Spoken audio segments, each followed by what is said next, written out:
Well, hello and good evening, everybody. Welcome back to Slow Motion Broadcasting, and welcome back to the Ray Esports Club Racing League. This is round number 6 for group number 3, coming to you tonight from VIR. My name is Ron Maunz. Alongside me in the commentary booth is Charles Bushell, and in the virtual production hauler, we have Joshua Wilkie. We're back again for the SCCA-oriented group, running at a classic SCCA track.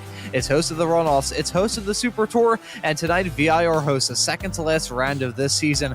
First up, as always, we have the Formula Vs, cars that can put on some great racing practically anywhere. Charles, we've seen these Formula Vs have great racing at a lot of different tracks all throughout this season, but around here, especially with that massively long back straightaway, I think we're in for a good one. Yeah, absolutely, Ron. This is, you talk about VIR, it is one of the longest courses around. I think it's definitely the longest one inside the United States, over 4 miles and multiple configurations. But every time we come here with any variation of the Ray Esports series, whether it be Formula Vs, the Formula Fords, Spec racers, it just puts on a great race. It is one of the most technical tracks around. Lots of twists and turns, elevation changes, good straightaways, but you have to be really on your toes to keep the car underneath you. So I'm looking forward to a fantastic race tonight. It's going to be fun. Yeah, it is going to be a tremendous amount of fun here tonight, running around a fantastic racetrack as well. VIR, an absolute gem of a circuit, and at Virginia International Raceway, I think it's fitting to ride on board with the Virginian himself. It's Jim Brewster in the 933 car, an admin of the Weekend Warriors Formula V Series that he could catch here on Slow Motion Broadcasting, and let's ride on board with him heading down into turn number 1. That is Horseshoe. Such a good overtaking opportunity for these drivers, but that grass runoff area where it feels like you drop off a cliff if you run a little bit wide, probably not ideal if you go off the circuit. Hang through 2 into 3 right now. This is NASCAR Bend. Another good spot to try and get moves done, but also very tricky if you go off the circuit through left hook of turn number 4. Now, about to head our way into the snake section. This is a section of the track that I feel like is going to catch out some of the drivers in the Spec Racer Fords later on, and the Formula V's, though, maybe a little bit tricky too. Quick section, won't have to worry about too much. Now, onto one of the only flat-out blasts around this track outside the start-finish straightaway and the back straightaway, which, believe me, we're going to be talking about that, but it goes in the blink of an eye as we head our way up the hill through the S's section right now into 7 and 8 through turn number 9 right now. You crest the hill and you have to keep your fingers crossed heading down into South Bend of turn number 10. That section, if you go off there, it's either going to end one way, and that is terrible. Heading down into Oak Tree now. This is 11 and 12. Sadly, that Oak Tree in question no longer there. Got struck by lightning back in 2013, so clearly my luck rubbing off on parts of this track as well. But super important to get a good exit coming out of that section because it leads onto this massively long back straightaway. I think at some point during this broadcast, Charles, we may need to time how long it takes for a Formula V car to go down this back straightaway. It is a huge flat-out blast, drawing some experience from the Formula V Weekend Warriors series here on Slow Motion Broadcasting. They ran here a couple of weeks ago, but they ran on the North layout, which only rejoined this layout right about here, heading down into Roller Coaster Bend of turn number 14 into turn 14A right now. Heading back down the hill through out of the roller coaster section into Hog Pen right now. That's turn 16 into turn number 17 and 17A to bring this lap to a close. Much like Oak Tree of turn 12, super important to get a good exit coming out of this section. Otherwise, you're going to be in for a world of trouble. But VIR, an absolute gem of a racetrack. And as we're riding on board with Jim, I think he proved that Jim showing us the gem. Absolutely. Yeah, Jim did a great job there. Had a pretty good lap, P5 on the board. And here's our current pole sitter. One Mr. Guido Marzucchi is also one of our producers here, and and I've already nicknamed him Father Guido, just because it's an old SNL character. So if you're of a certain age, you'll get that reference. Otherwise, you probably won't. Either way, pretty quick driver, as you can see, sitting on pole. As he's working another lap. And yeah, you mentioned it, Ron, some of the corners that we're going to have to deal with. Turn 1 is a great passing opportunity, but you get it wrong and it just seems like you can never get the car back on the track. Same thing with South Bend. It's going to end badly, and the worst thing that possibly is not necessarily wrecking, but you end up getting yourself turned around and you end up rear-entering on the backstretch, and so you manage to cut off about a couple hundred meters of track, and makes for quite the slowdown. So so a couple corners that you mentioned, Oak Tree. Oak Tree had a good run, 250 years approximately before the lightning got it. So I think it's lived a pretty full life, but it does leave a big hole out there that you don't have that big icon sitting back over outside that corner, or inside that corner, I should say. And the worst part about all of that is, if they want to replant the tree there, they have to stick with an oak tree. You can't just rename an iconic section of the racetracks on a birch tree. It doesn't have the same ring to it. Yeah. Spruce tree, I'm not sure that would go over too well either. But VIR, a rather historic track as well. I like to raise this every single time we do a broadcast of a race at VIR. There's a video from the Virginia International Raceway, it's this official YouTube channel, of a small little guide that they did of the track back in 1998. Now, VIR, everyone knows VIR. It's probably one of the premier motorsports venues, certainly in the Mid-Atlantic region, maybe even in the country. It's an absolutely fantastic racetrack. As I mentioned in my open, hosts a lot of SCCA stuff, hosts IMSA every single year as well. If it had the great certification, I feel like IndyCar would make a good race here, and I'm surprised NASCAR hasn't, although I think Juan Pablo Montoya last year, before making his return to NASCAR Cup Series racing in a one-off with 2311, I believe it was, did a little bit of testing around here. But VIR, an absolutely iconic racetrack, opened back in 1957 and then closed in 1974. You think, oh yeah, this track's been around for a while. No, from 1974 up until the year 2000. Year 2000, if anyone in the YouTube chat gets that reference, you can give yourself some extra brownie points. But in that period of time, the track was completely abandoned. The original owners did not like the rowdy crowds that the racetrack was attracting, so they closed the racetrack down back in the mid-70s, and from then up until 2000, it was abandoned. When they filmed that video of a small little track guide of this place back in the late 90s, it was a chicken farm. The old facilities were still around. It was not looking very good in terms of the absolute well-polished and wonderful motorsports facility that we have today. It's just complete 9-day difference, but it's pretty awesome seeing the evolution that this track has seen. There were some changes when it reopened back in 2000, but to go from a chicken farm a matter of about 30 years ago to the track that is now, pretty nice to see. Yeah, absolutely, and you can see that just from our laser scan reproduction of the track, it's essentially a country club with a racetrack on it, and it's fantastic. The facilities, from everything I've heard, are world class.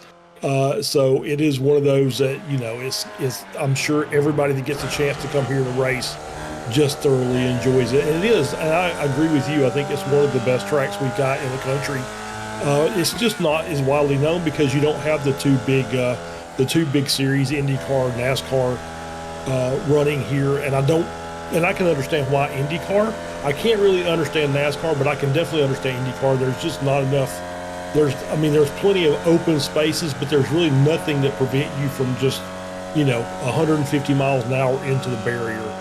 There's no kind of gravel traps or anything like that to slow the car down. So it is something that would be some upgrades needed. But still, once again, still a beautiful facility. As you can see, the little gazebos there for the race marshals. The other guy set out on the screen is on here. Hey, look, it's Antonio Reese at 2 a.m. Good morning, Antonio. Out here just doing some late night driving. Yeah, gotta love some of the drivers that we see in this series. It's been a consistent cast of characters, and some of the drivers that you're going to be seeing on track are ones that I don't think we've seen thus far in the Ray Esports Club Racing League season, but certainly ones we've seen on slow motion broadcasting and in the Weekend Warriors world. One of those being Tortullo. currently slotted in third. Tor is the two-time reigning Formula V Weekend Warriors champion in the Spec 1 category. For those who don't tune into the Weekend Warriors, that is just about the top class over in the Weekend Warriors world, which you can catch on Saturdays and Sundays over on Slow Motion Broadcasting. I say over on Slow Motion Broadcasting, here on Slow Motion Broadcasting. What am I saying? It's all here on SMB, always here to bring the action to life. But you got Tortello, who's just stupidly quick in these cars. He's a real-life Formula V driver as well, so has the ability to flex his muscles in the sim and in real life as well. Currently slotted third in this qualifying session with about a minute and a half left to go. It's one of our SMB colleagues, though, the other producer of those Weekend Warriors shows, Mr. Guido Marzucchi, slotted on the provisional pole at the moment. Ryan Campbell set to join him on the front row, and despite this track being massive for these Formula Vs, only 0.014 of a second, 14 thousandths between our front row sitters. Holy cow, Charles. Yeah, absolutely. That's just, there's nothing in that. You're talking about a little over 100th of a second over 4.2 miles. So though Guido and Ryan have both extracted everything that you could possibly get out of the car, I think, then we'll say that, and then somebody will come out and pip them by 0.3. But, that is how it kind of run. You get a good run, and sometimes it just kind of builds. As I was up here looking, and I'm just trying to check, the only person, I'm just looking at the previous results. We've had 5 Formula V races. This is race number 6. We've had 5 different winners, and the only one who is in here tonight who can repeat is Michelle Lynn. The rest of the drivers I do not see on the grid tonight. So we've all got one opportunity for a repeat winner tonight. So it looks like we're at least odds on to have another winner, a brand new winner for the season. And I have a good feeling about some of those Formula V drivers that you usually see in the Weekend Warriors. They are quick, and I have a feeling they're going to be they're going to be forces to be reckoned with here for sure. But it's going to be Guido Marzucchi, the Italian, in the number 19 car, starting this race from the pole position. That Fart Racing car really stunk up the competition in that qualifying session. That was bad. I apologize. Ryan Campbell is set to join him on the front row in the number 17 car. Only 14 thousandths of a second between those two cars. Holy cow. Tortello, who's won some squeakers here at VIR, is going to be starting this race in third next to Jason Grider in P4. We have Andrew Love starting this race in fifth. Michelle Lynn, who, as you mentioned a couple of moments ago, Charles, has a shot to grab her second win of the season after a win a few rounds ago at, I nearly said Willow Springs is a red track. Willow Grove, meanwhile, is a suburb of the city of Philadelphia. Corey Heffron is going to start behind on the fourth row next to Antonio Reese in P8. Then we have Jim Brewster starting in ninth, and Chuck Labano, the Canadian, set to round out your top 10. Yeah, Edgar Sancinelli starts in 11th. The Frito Sport Racing. Seth Bowman starts in P12. We roll up the screen. Nate Himmelsbach from a Pennsylvania guy starting in 13th. Matt Thompson of Frito Sport starts in 14th. Joaquin Effinger is in 15th. Kenneth Stepp in 16th. Mike Key 17th. Carl Burke 18th. And Caleb Aguilar rounds out your 19-car grid for tonight. So that is your starting grid. 19 drivers set to tackle this racetrack here tonight. 30 minutes of racing action set to begin in a couple of moments' time. We're on this 3.27 mile, 20-turn road course. At least that's how iRacing judges it, albeit the final corner, Hog Pen, turn 17A. May tell a different case. I feel like I always have a rant talking about the other corner numbering conventions of American racetracks. We skip out on turn 13 entirely, albeit we've got a 5A, a 6A. They skip out on the first part of the S's. That's not even numbered according to the iRacing track map, but I will refrain from any iRacing slander because the last time I did anything of the sorts, I joked about the weather radars. My iRacing proceeded to crash on me until I uninstalled and reinstalled it, which was a whole experience in its own regard. So I think as we are on this formation lap, I'll hold off on the iRacing slander and mention something that's been absolutely fantastic all throughout this Ray Esports Club Racing League season. We've seen some great racing action. we've seen some great paint schemes. We've seen some great moments, some funny moments as well. And to make it all possible, we've had a fantastic partner. Tonight's broadcast of the Ray Esports Club Racing League on Slow Motion Broadcasting is brought to you by SimMotion. SimMotion is a store by sim racers for sim racers, carrying everything from bun boxes to steering wheels and the best brands from the sim racing world, including SimMagic, Moza, Husingveld, and many, many more. With decades of experience in the industry, SimMotion is a great choice for sim racers of both North America and Europe looking to upgrade their simulators. If you'd like to check out what SimMotion has to offer, go to us.sim-motion.com. That is us.sim-motion.com. SimMotion is not only the sponsor of the official Formula 1600 series here on iRacing, but is a proud partner of the Ray Esports Club Racing League. And how about you use discount code RAY5 at checkout for some very sweet discounts? And one thing that isn't very sweet is the fact that Nate Himmelsbach and Aguilar have not taken to this formation lap. 17 starters, though, in this race we have coming up. Charles, one word to describe what we need to look out for in this 30-minute race that lies ahead. Consistency. That is the key to running this track. Is you have to be consistent, lap in and lap out. You're probably going to get, if you're running a close race with somebody, you're probably going to get passed down the back stretch or down the front stretch.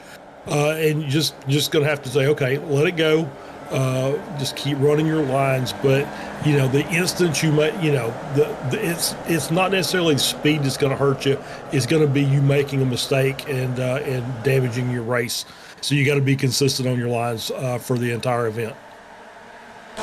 And try and be consistently up towards the front and be consistently good around this racetrack. That can bite. The green flag is out, and the drivers are on their way. It's a rather disorganized start. They're already breaking out single file at the front of the field, but right as I say that, Tortolo trying to get moved on around the outside of Guido Marzucchi, heading down into horseshoe of turn at number 1. A little bit of lawn mowing, though, from Tullo, carrying a bit too much momentum in that number 90 car. That's going to cost him P2.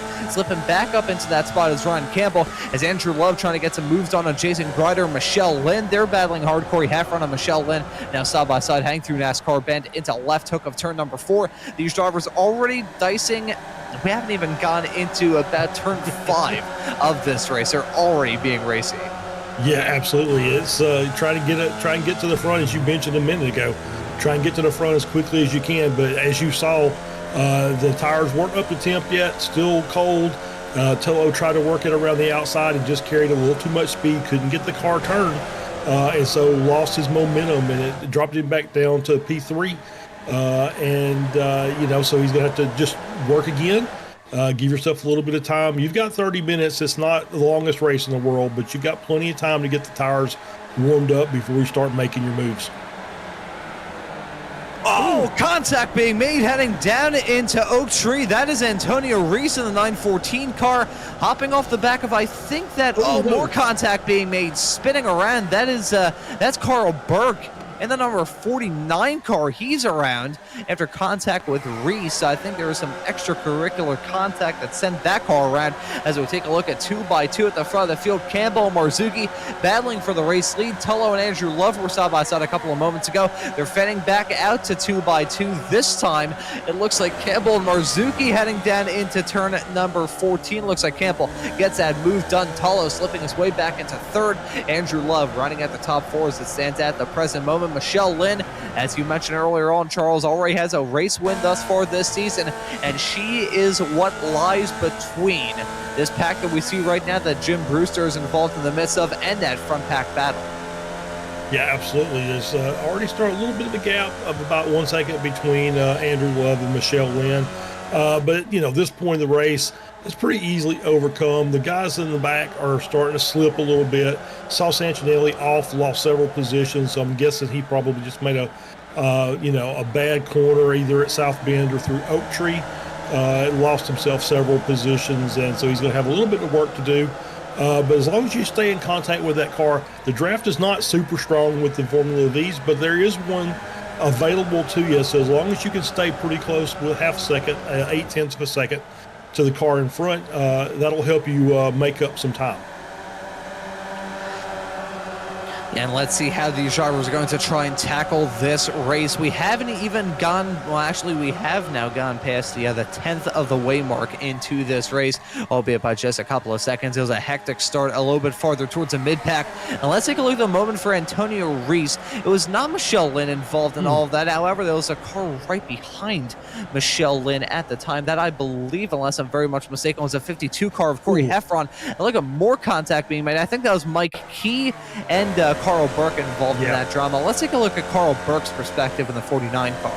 Yeah, I was going to say, it's not like Antonio to make a bad rejoin. I think it might have been he was just blocked off. He didn't see him because of the spinning car right there is contact. So, yeah. So, it's one of those that you had this big smoke screen thrown up. And so I'm not sure Antonio saw the car that was coming behind and a little bit of contact made, but I think all those cars are still running. And so probably without damage. It wasn't the most aggressive of contacts made, so maybe I haven't done any engine damage to the cars. And these drivers are already risking it by nearly going 4 wide, heading down the back straightaway. I will say it again, these drivers realize that they are running on iRacing. There is no chance of them getting seriously injured. And I think they use that at their advantage, because sometimes these drivers, I feel like they simply do not fear death. 4 wide, I mean, of all the cars to do it around this racetrack, I would rather it be 4 wide in the Formula Vs than be 4 wide in, oh no, a Dallara Iro 1, let's just say. The old legacy Gen 4 Cup car, potentially. The old COT, that would be fun. Oh boy, imagine running those things around. That's basically like... tackling the, as we see side-by-side racing at the front of the field, I was just going to say tackling VIR in a, actually, I'm going to hold off on that joke. Side-by-side racing for the race lead between Tortello and Guido Marzucchi. These drivers looking to give us a good battle to talk about. Only 3 laps into this race. And look at that, heading down into turn number 3. Marzucchi trying to hold his own on the inside line, but not close enough. Tullo in the 90 car sweeping around the outside. And to cap off the joke that I was going to make, driving the COT around VIR would be like throwing a bag of mango pulp down a flight of stairs. Okay. As we're watching this battle up front, Andrew Love has moved his way up into 3rd. So great move by Tullo, was able to get through and basically just kept Marzucchi pinned to the inside. Couldn't quite keep his momentum going to fight back. So great driving by Tullo and Marzucchi as well, because it's a pretty tight section to be going 2 wide. And definitely not 4 wide. So we're not going to do that again, right guys? It just seems like it's a recipe for disaster. But I will say this, on that shot as we were watching them, that's a great camera angle. You could just see the elevation in the corners ahead as you were coming over the hill going down in a roller coaster. That's just a fantastic view. I gotta say, some brilliant camera angles around here. Thank you very much, Josh, for bringing all the action to life in the production truck here on Slow Motion Broadcasting this evening. And it's always tough to keep track of these Formula V races, because it's like following a bunch of ants. That's the best way that I can describe it. Actually, no, it's not like following a bunch of ants. I can best describe it to whenever they draw the numbers for the lottery and you see the ping pong balls bouncing around. That's basically what these Formula V packs look like when you get, I say when you get into a solid groove in these races. We've seen from the Formula V Weekend Warriors, and Mr. Wilkie can attest to this since him and I cover those broadcasts on Saturdays here on SMB together. Those races, they do not settle into a groove. You pretty much take the green flag, and then for the next 30 minutes, it's just a constant screaming of Formula Vs going 3, 4. I'm surprised we haven't seen 5 wide, albeit I think that's mainly just from these drivers not having a wide enough track to go 5 wide. It'd be more like 4.5 maybe. You have one car off in the grass halfway, just trying to find a way around. So yeah, it's these cars are pretty frequently, especially in this series, they're frequently 2 to 3 wide down the straights and through some of the corners. But this track is pretty tight in most of the areas. There's a little bit of room on those long straightaways, but for the most part, it's probably a two car track safely around a lot of these corners. Yeah, VIR, despite the fact it was massively upgraded back in 2000, it still has that old school feel. It's not the widest racetrack in the world. Certainly wouldn't say it's narrow, though. But Yeah. these drivers, I don't think have the real estate to go any wider than they already have, as that's a moment involving Edgar Sancinelli heading down into turn 14. He got a tap. There's no question about that. I think we're going to take a look at another angle. There you can see right behind that, I believe, is Seth Spolman in the 42 car, and that was more than a nudge. That was a full-on smack. Yeah, you can see Seth backing off because he knew there was going to be a little bit of a break there, but from Sancinelli, but maybe just a little more than he was expecting, obviously. And contact made, sent Sancinelli off, and I think that's how he lost his positions. But he's back up to 13th, so he is working his way back up. He's got a 4-second gap now up to Campbell. So that's going to take a little bit of work to make that to close that gap down. As we see these drivers continue to fight at the front end of the field. We're 9 minutes into this race now, still have 21 left to go. And think of how hectic this race has been up to this point. We still got well over half of it left. But think of it this way, the top 9 currently are separated by a tick over 2 seconds.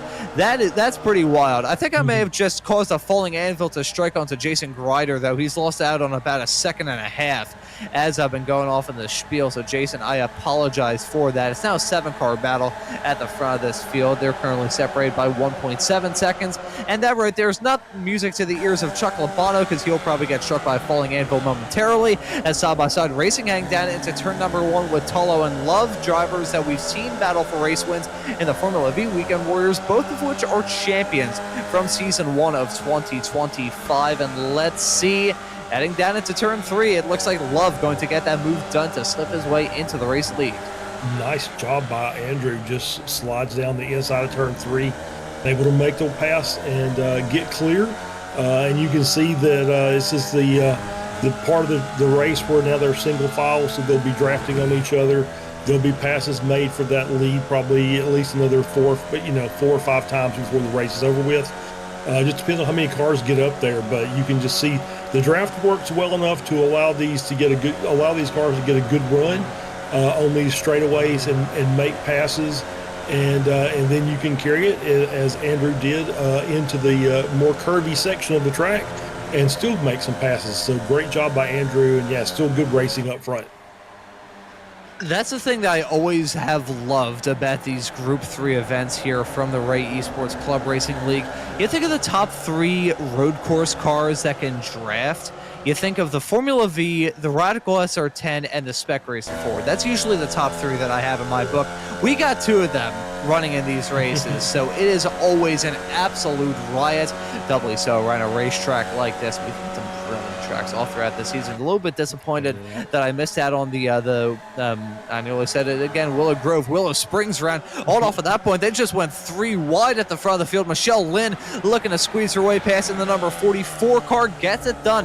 Heading down into roller coaster, she runs a little bit wide off into the marbles. Tortolo maybe gonna try and get a move done on her. You can see her also running off into the dirt as well, trying to find any sort of way to build up that gap. But the thing is, with a racetrack like this, you got that back straightaway, then you got the small little twisty bits of roller coaster and hog pen, then you go back onto the start-finish straightaway. So the game of leapfrog is always going on in these races, and we're seeing it yet again side by side with Tolo and Lynn. Marzuki gonna try and maybe make it 3 wide on the inside. Let's see, Wilkie go for it? Will Andrew Love go for a move? Looks like Jim Brewster maybe going to try and pounce. He's running in 5th at the moment. Oh, he nearly pounced on himself. Having to stall at the wheel to keep it going in a straight line. Yeah, that was pretty close. And at the end of that straightaway, they had all 7 cars were within a second of each other. So they've spread out a little bit now that they get through this little bit twisty section here between turns 1 and 4. Really tight corners. They stretch out to about 2.5. But this racing up here is allowing Grider to claw his way back a little bit. He's only a second and a half back from Labano, so as long as these cars up front keep battling like this, then Grider should be able to just run his way back up in there and be able to get back in contention and make that an 8-car battle. As we see some side-by-side racing going on a little bit farther in the back. This is between Mike Key and Burke. That was Two cars that we saw involved in some unfortunate incidents towards the very beginning of this race. They find themselves a little bit farther down the running order, but still shows you these drivers are very competitive in the Ray Esports Club Racing League series. You got drivers battling all throughout this field. Doesn't matter whether they're battling inside the top 5, inside the top 10, inside the top 15, or out of it. They're still going to give us a good fight. Ken Estep is kind of leading this 3-car train at the moment. You got Ken Estep, Mike Key, and then Carl Burke right behind with some very nice looking race cars in this field as well. Yeah, absolutely. I don't think that's the proper logo, but we're not going to hold it. We're not going to hold it against him. So we're riding on board. Yeah, these guys they're still, they're still racing, even though they're not racing for the lead. They're still racing each other. And, at the end of the race, I said, hey, I beat you guys. So, it's a little bit of bragging rights. And these guys are having fun. And, the points don't always matter. And sometimes it's just about the enjoyment of being out there on the track and seeing how fast you make the car go.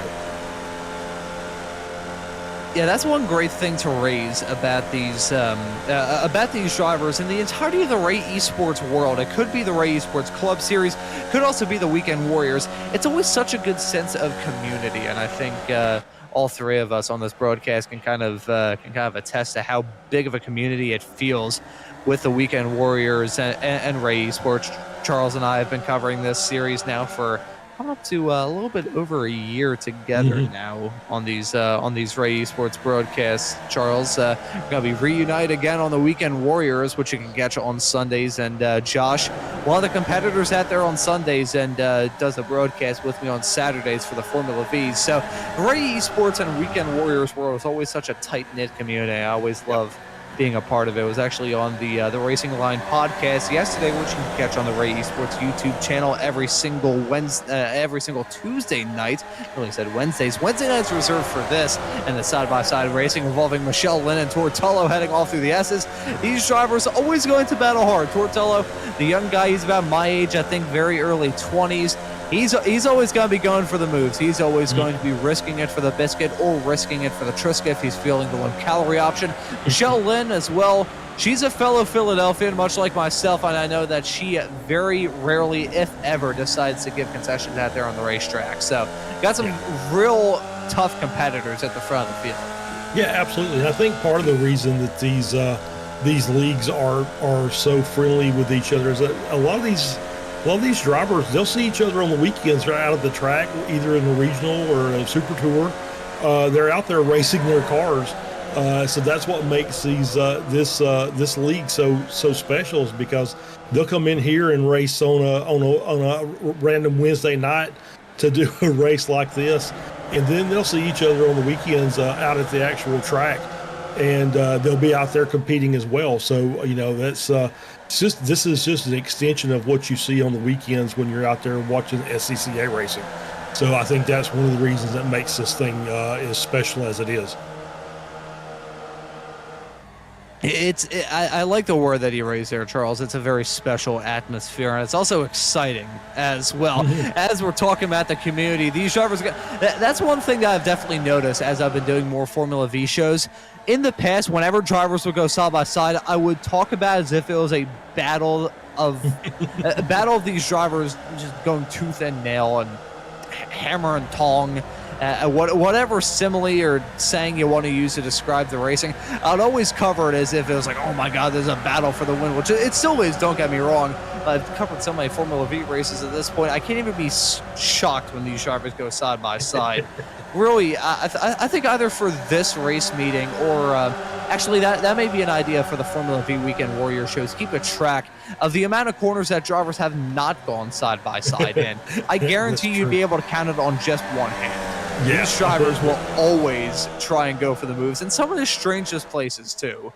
Absolutely, and it's just these are drivers that got lots of seat time, both in the sim and in real life, and that from us talking with the drivers that have that professional experience, whether it be here or in other leagues, we've talked with lots of guys in different backgrounds. I say guys, drivers. They're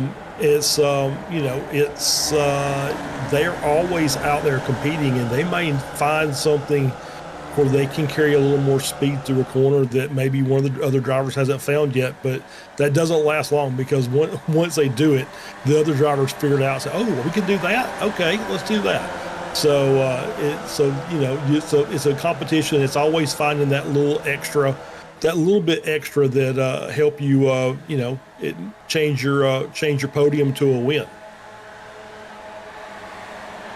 And when it comes to this battle, not only is it a battle for the win, not only is it a battle for the podium spot, it's a battle for pretty much all the positions and a few outside of the top 5. We'll note that Chuck Labano and Jim Brewster have broken away a little bit from this pack. Well, the drivers in front of them have broken away from them, I should say. About 0.8 of a second between Chuck Labano and Corey Heffron coming out of Hog Pen right now. At the end of this 8th lap, this race has gone by rather quickly, but we've still got a decent chunk of time left to go. About 11 minutes and some change still on the clock, which in a Formula V race, there is just about 18 quintillion things that can go down between then and now. Let's say, for instance, nearly 3-wide action heading down into turn number 1 involving Michelle Lynn, Guido Marzucchi, and Chuck Labano, but Lynn spinning, coming out of turn number 1, clipped the grass, and immediately spins around like a top.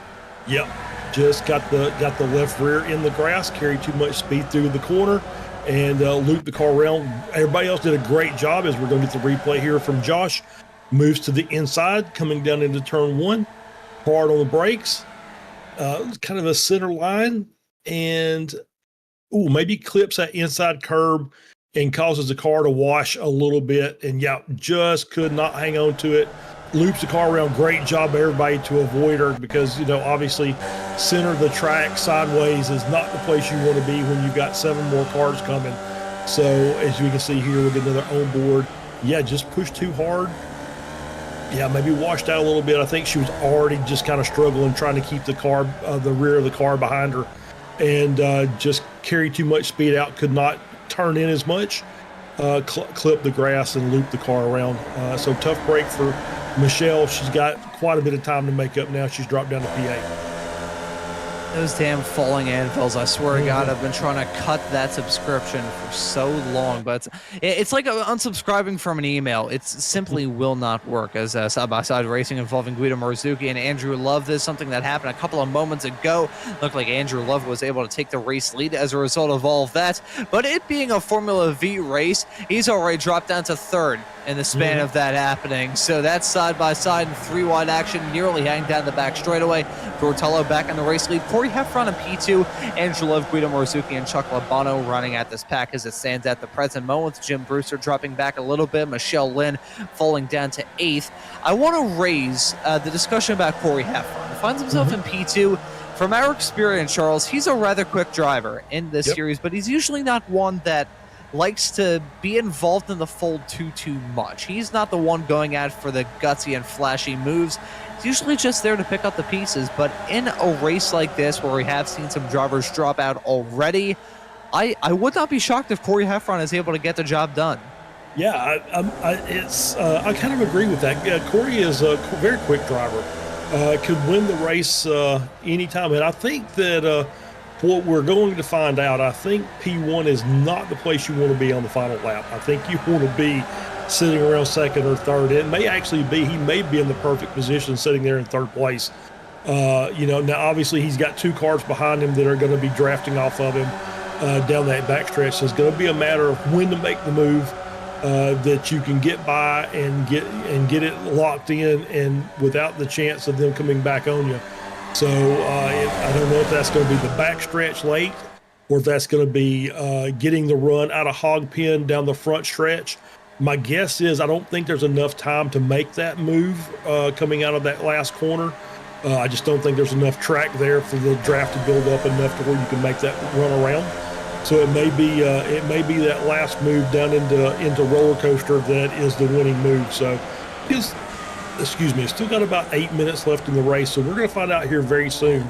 But once again, I think P1 is not the position you want to be on that last lap. I'm really trying to figure out how this last lap is going to go. I am bracing my vocal cords for what is going to be an absolute pummeling. So that's the way that I see the end of this race. The amount of side-by-side, even in the Spec race of Forza we'll be seeing later on this evening, they'll be able to put on a fantastic race here. But these Formula Vs, I don't know what it is, whether they have a shop vac attached to the back of these race cars. I mean, a shop vac probably produces just about the same amount of power as a Formula V motor usually does. But it's insane, the draft in these cars. It cannot be understated whenever we're doing a Formula V broadcast. And we've seen it get put on full display in the 23 minutes and 15 seconds we've seen of this race thus far. We'll note that Mike Key has run into some sort of issues. He's back into the pits. That now makes what I think will be the third retirement from this race, unless he has actually not left the session and iRacing was playing me for a fiddle. Yep, he's still in, albeit he's already one lap down. Had to tow back to pit lane. Must have been some sort of major issue for him. As side-by-side back at the front of the field with Andrew Love, Tortello, Corey Heffron, Marzuki, and Labano, all covered by 1 second. And in terms of lap times as well, they're fairly evenly matched too, Charles. Yeah, what I was noticing was the last couple of 3 laps, the car that was in P4, so you got this big 4 or 5 car group, and it was up to 7 at one point in time. The car that was running P4 set the fastest lap the last 3 laps in a row. So the draft is working very, very well tonight. But it's, the full length of that front straight, along with just trailing on that back straight as well. But, the last run down the backstretch, Andrew was able to get past Tor pretty easily. And was able to make the move around, and Heffron was able to get about halfway. He was able to come up even with Tor from that 3rd position, but just not quite enough there as the cars behind him fanned out, kind of broke the draft up a little bit. So not quite enough there as we're on board there with Mike Key. We're getting a replay here. Works down to the inside. I think that is turn. Yep, just interesting. Off in the grass, just broke, and it looked like the car locked up, and it just took him into the dirt. So not really sure about that. I gotta say, turn 1 around this racetrack is surprisingly treacherous in these Formula Vs. The amount of drivers I've seen go off through that section, it's tough. Never mind, though. 3 wide action back in the front of the field. Don't tell me Guido's gonna try and make it 4. Okay, thank God. I was gonna say, there's only so much my heart can take. They're still side by side with Marzuki and Love heading down into the corner. That was a matter of feet separating those two. Love running a little bit wide off into the dirt. That's actually going to break up the front 2 a little bit. It's now Corey Heffron and Tortello running P1 and P2. Actually, that actually worked out rather well there. So I was able to call that exactly how it was. I thought they were swapped the other way around, but no, Corey Heffron in the race lead. Never mind, though. Tortello jumping back up to the race lead. See, that's why we can't say who's in the race lead, because you say it, and then it immediately ages like milk in the Nevada sun. Yeah, absolutely. As we see it just working their way down into 1. And I don't know what it is about turn 1. It is a little bit downhill, so maybe that's got something to do with it as you're working your way around that hairpin there. And it's flat, so there's not really any help on the outside to help the car rotate. So it's always, and I guess it's just probably it's a combination of downhill plus the amount of speed that you're carrying. Just makes that turn particularly difficult. You see the wrecks there all the time. It doesn't matter. Usually it's on the first lap, but it could be any lap at turn 1. I remember doing a broadcast with a different broadcaster, and it was a series that broadcaster was organizing. It was a rather big GT3 series. I was doing commentary for that. And in the process of them negotiating that first lap, there was a 28-car pileup coming out of turn number 1. And I remember the owner of that broadcasting company going into the YouTube chat and flaming all the people who were saying that the drivers were bad. Yeah. So that was a rather fun experience. I can clearly tell.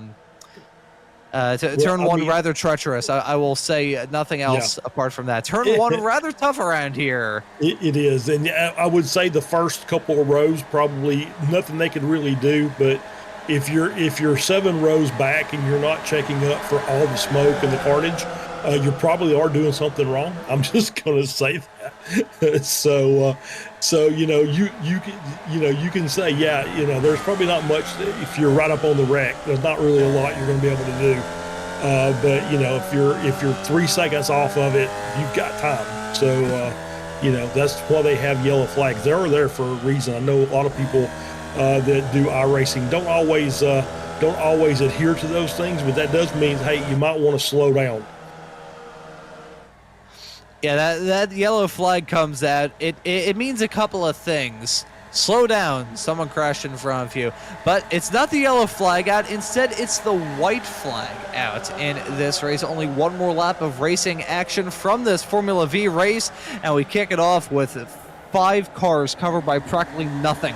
Heading down into turn number 1, it was 2x2 action. Chuck Labano, though, trying to slip a wheel in. That could have ended in tears. That was so close. It was definitely contact with himself and Andrew Love, but Love did not get pinged off the road in all of that, surprisingly so, although he certainly has been shaken up as a result of that. Corey Heffron leading it over Tortello. Guido Marzucchi incredibly deep into the brakes for turn number 4 of left hook.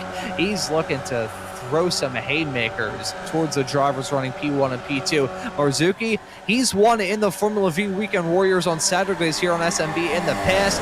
Tortello, he's a reigning champion. Corey Heffron, a veteran of the Ray Esports Series. Lots of these drivers that we got at the front of the field are some very strong competitors indeed, and I have a feeling they're going to give us a fantastic fight right to the line. We got content with the S's, though. These drivers are single file for now. Anyone who's a fan of single file action, enjoy this sight as we have it, because it's not going to last for very long. Riding on board with Guido Marzucchi in the number 19 car, running in third. He may be in the catbird seat. He's a quick driver. He knows how to tussle, and he's going to begin the draft. He nearly got a little bit of the back of Tortello's car, though, heading down into Oak Tree. That could have ended in tears, but they thankfully kept it clean. Now onto this dastardly long back straightaway. This is going to be torturous for Corey Heffron. He's dropping down. Marzucchi with the run. Tullo with the run. Marzucchi going to jump up to the race lead. Tortello briefly grabbed it as he got that moved on Heffron, but Marzucchi just enjoying that better drift. Now side by side through the braking zone to turn 14 for the last time. Marzucchi jumping up to a race lead. Tullo and Heffron side by side, but this is not the ideal spot for Marzucchi as much as he finds himself with the race lead heading down into the final series of corners right at bat. Now he's still got a long straightaway to the line. Love drifting out. That's going to take him out of that battle. He's going to fish in P5 at best, but on to this start-finish straightaway. Let's see if Tullo's going to have the run. He's won some squeakers in the past here in SMB. Think he may be setting one up right now. Side by side, coming right to the line. Did he get it in time? He did not. Guido Marzucchi going to grab the checkered flag to win this Formula V race. That was close. 8 thousandths of a second according to our live timing tower. 3 thousandths according to iRacing. My God.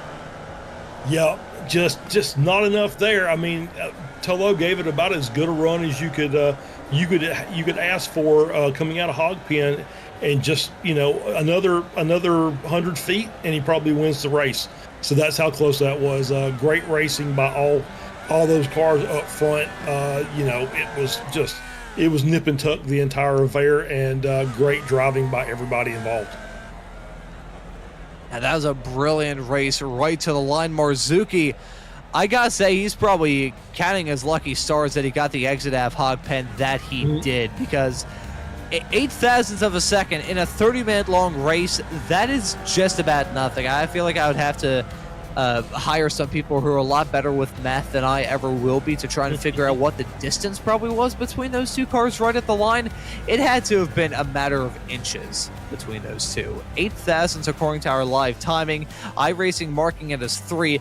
That's so ridiculous. Under 100th of a second after 30 minutes. That is truly unbelievable. These drivers in the Formula Vs, whether it be in this series or whether it be in the Formula V Weekend Warriors, they always put on a show.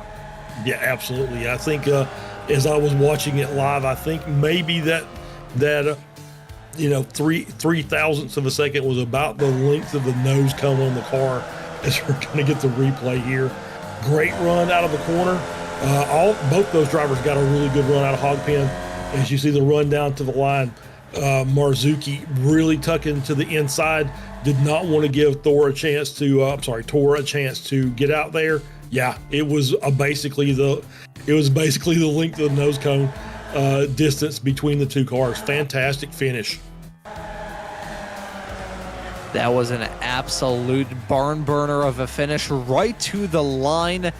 That was insane. There's no other way to describe it. But we're gonna get the results loaded up because we got Mr. Guido Marzuki waiting there in the interview waiting area. I gotta say, well played to Guido. The fact he went over to the interview waiting area. He's a producer on the Weekend Warriors show, so he could very easily just drag himself into the commentary booth, but he decided to hold off in there in the interview waiting area. And there's some good snacks in there, so I can't necessarily blame him. But he's gonna be spraying some champagne at the end of this race.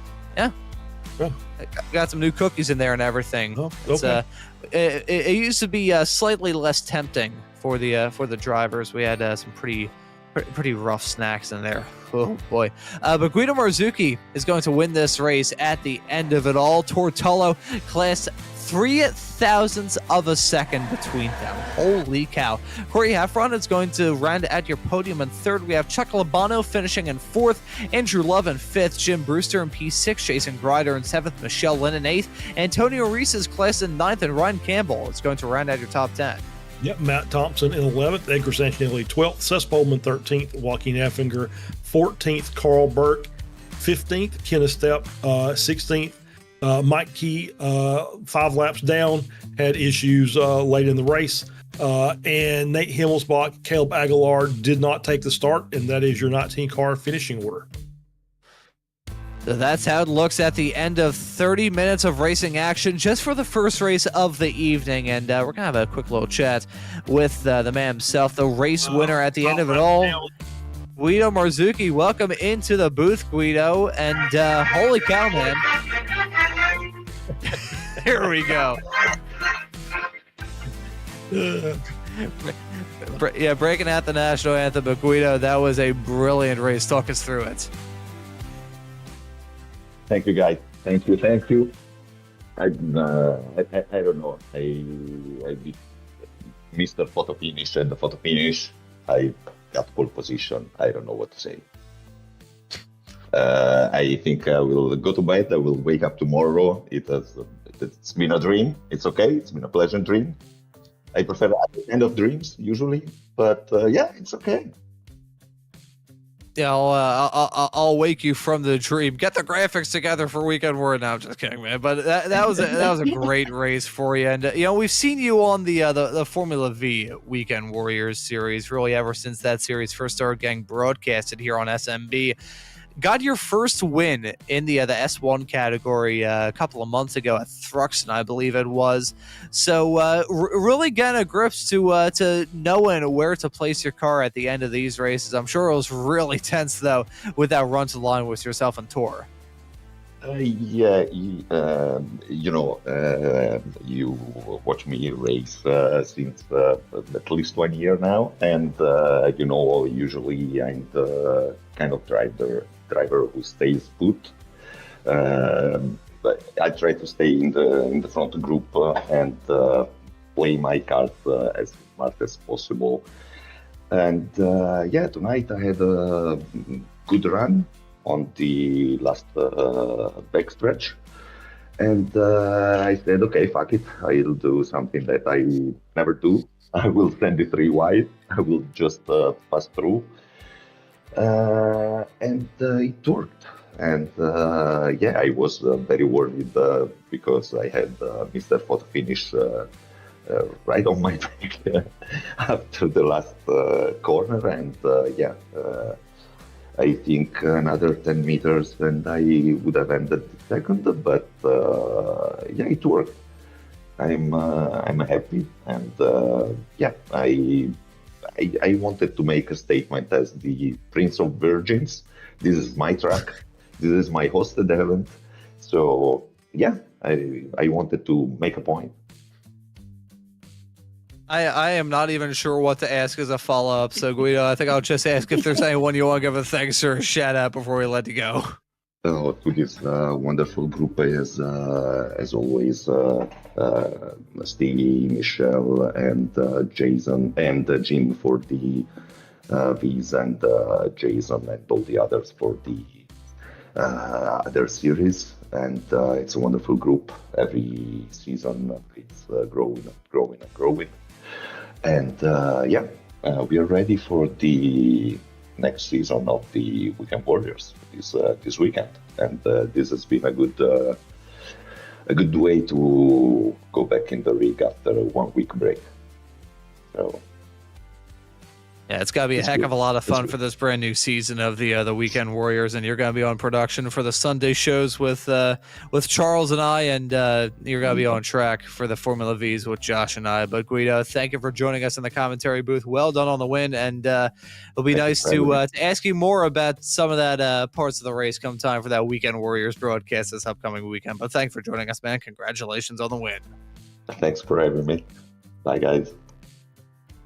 And that right there was Mr. Guido Marzucchi, your winner in this Formula V race. And I don't think we have a lot of time before we have to move on to that Spec race or Ford race. I'm looking through to see how much time is there.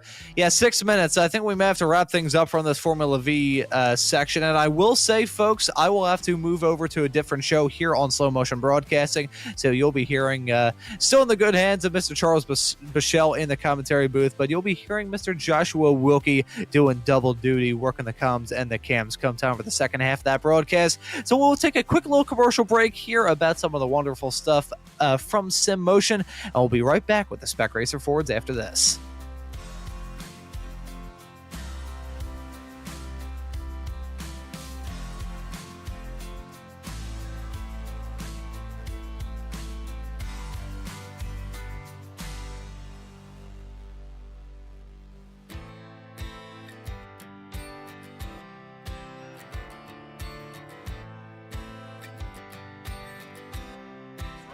Through dip 50, slowing crest 40, 1 left.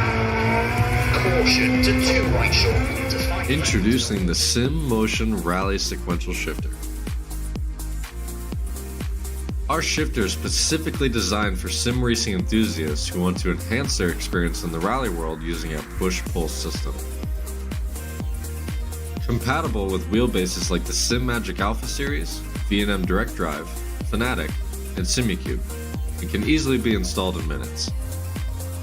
It also has the adjustability to suit any wheel or driver's needs. It's also plug and play with titles like Dirt Rally, iRacing, and WRC. Available now at sim-motion.com. Sim Motion has teamed up with iRacing and V&M Simulation with an extreme prize package for Season 4. To win, paint any car with a Sim Motion logo, race in 10 official iRacing events, and you are entered to win an extreme direct drive and GT wheel bundle. But that's not all. Compete in the Formula 1600 Fixed Series, win your division, and you could score this set of pedals. Gear up and get racing. The rewards are waiting.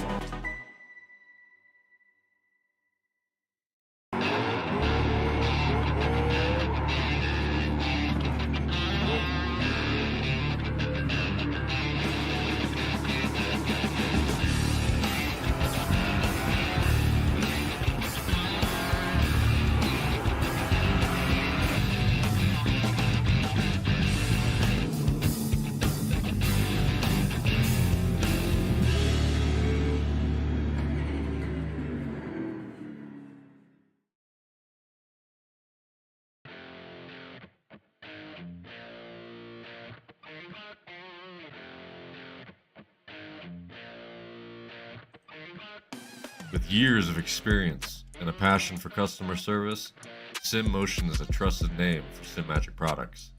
Whether you're just getting started or a seasoned pro, we have the gear to get you on the podium. At Sim Motion, we don't just sell gear, we fuel your passion for sim racing.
And we are back for race 2, tonight's club, Esports Club Racing League. Group 1, this is the Spec Racer 4. We are still at Virginia International Raceway. I'm Charles Bochelle. Joining me now, as Ron has moved over to the SRG F4 broadcast, joining me is Josh Wilkie. Josh, really great race we just saw. Fantastic finish at the end with the Formula V's. So now we're back on VIR in the Spec Racer 4s. Yeah, this has got to be one of my favorite tracks, Charles, for sure, of all time. Definitely, I love this place.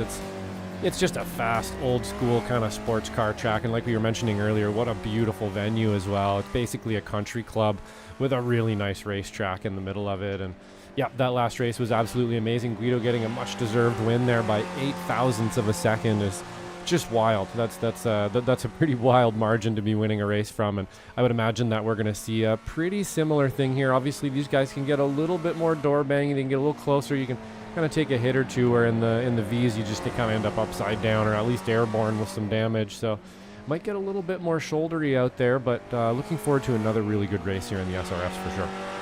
Yeah, absolutely. I think you're absolutely right. There is a lot more door banging involved with these cars. It does have the fiberglass shell over the top, and I also will see a lot more of I would say probably some bump drafting down the backstretch, some much more drafting overall. These cars draft like crazy, where you're seeing 2 or 3 tenths down the backstretch. You may see these cars pick up almost a second over the course of the lap, just being able to tow behind one of the other cars. And as long as we don't have any incidents early on in the race, these cars are going to stay pretty close together for most of the event. Obviously, you hitting up with issues like we just saw with Chuck Lomano, where he's off in the grass. That's going to slow him down. That'll move him back. But as long as there's a car in front, there's always a chance to make up that time. Yeah, absolutely. In the SRFs as well with the FVs there, the draft is extremely powerful in these things, and you're going to be able to use it to your advantage the whole time. You can even sometimes, on certain tracks, actually be maybe even a little slower than the guys at the front and still have a chance, because they kind of just bring you with them into their lap time. And I've kind of experienced that myself, sort of punching above my weight because the guy in front of me is better. But it looks like we have grid coming your way here, Charles. All right, well, let's bring up our grid. Nicholas Rice-Puto takes your pole, 202.81. Antonio Reese jumps up there for P2. Scott Russell in third. Michael Odell starting fourth. Gianni Mauro in fifth. Joseph Tarantino in sixth. Daniel Salmon Zippy in seventh. Ryan Campbell in eighth. Jim Brewster starts ninth.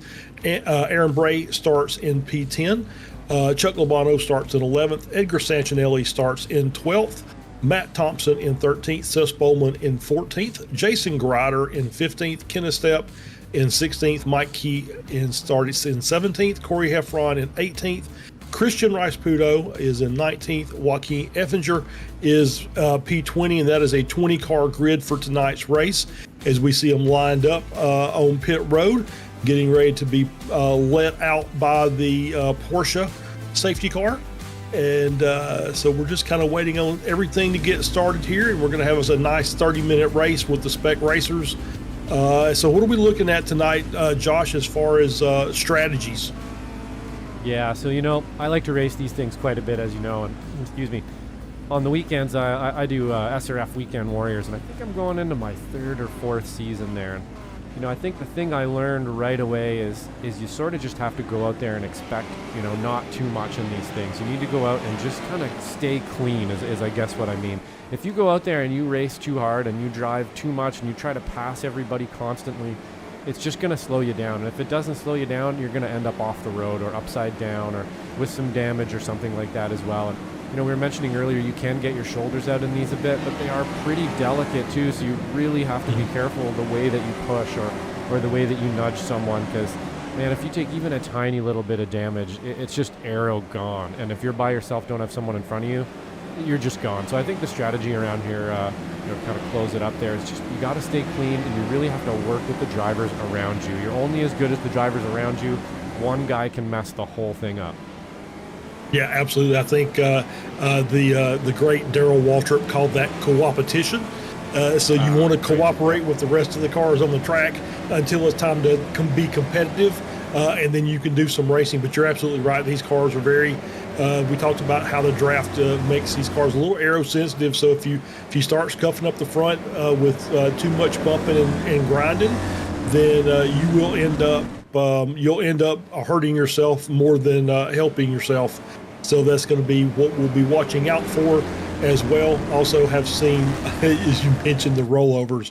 One of the most bizarre rollovers I think we've seen. I think it was Josh Justice. We were doing an event here in the Spec Racers, and he just kind of slid off the track there on the outside of turn 1 and just tipped over. It was just it was weird. Yeah. It was like one of those weird iRacing physics things that just happened.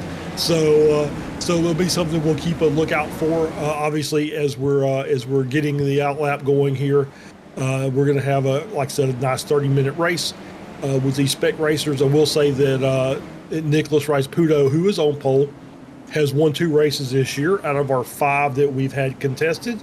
We also have Morgan Burkhart, our first week winner, who is not here tonight. Jordan Rick Sagrini won race 2. Matt Thompson won race 4 at Willow Springs, and he's starting in 11th. So we do have 2 opportunities for a double race winner, or I should say a triple race winner in the case of Rice-Puto. So we'll be kind of watching out for that as well as they're coming down the back straight, getting ready to head down into roller coaster at Hogpen and getting this race started. Yeah, and you can see them weaving around here. We did get a new tire model on these things, and I was mentioning earlier when I started driving these a couple seasons ago.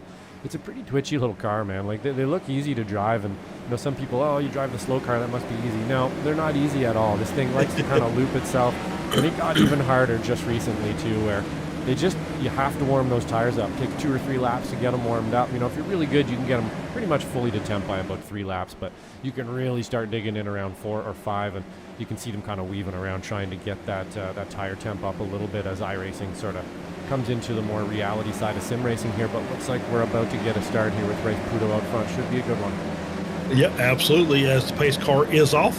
And Rice-Puto leads us down the front stretch, and we're going to wait on him to get this race started.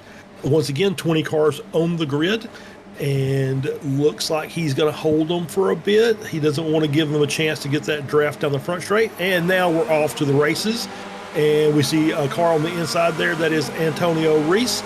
Looks like he's going to move up. As you see, the bump draft already started on the outside. That is Reese and the car behind. I believe that is Odell. As we see 3 wide going through turn 1, somebody stuck in the middle there. That is the 3 car, Gianni Morrow. They managed to get settled back down 2 by 2 as we're coming around through NASCAR Bend. Still have Russell and Rice-Puto up, neck and neck up in the front. This part of the track is so difficult on the first lap, Charles. How many times? It's honestly the scariest part for sure. Such a windy, twisty, narrow spot, and you just have to sort it out through here. You cannot go too wide, or you will lose time, or you will end up off the road.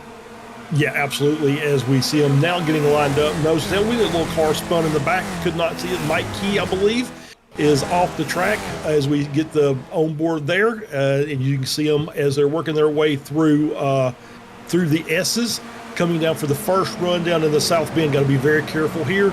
These cars don't want to turn. They're going to understeer quite a bit, especially on the cold tires, but managed to work their way through. Rice-Puto, Mayoro, Russell, your top 3.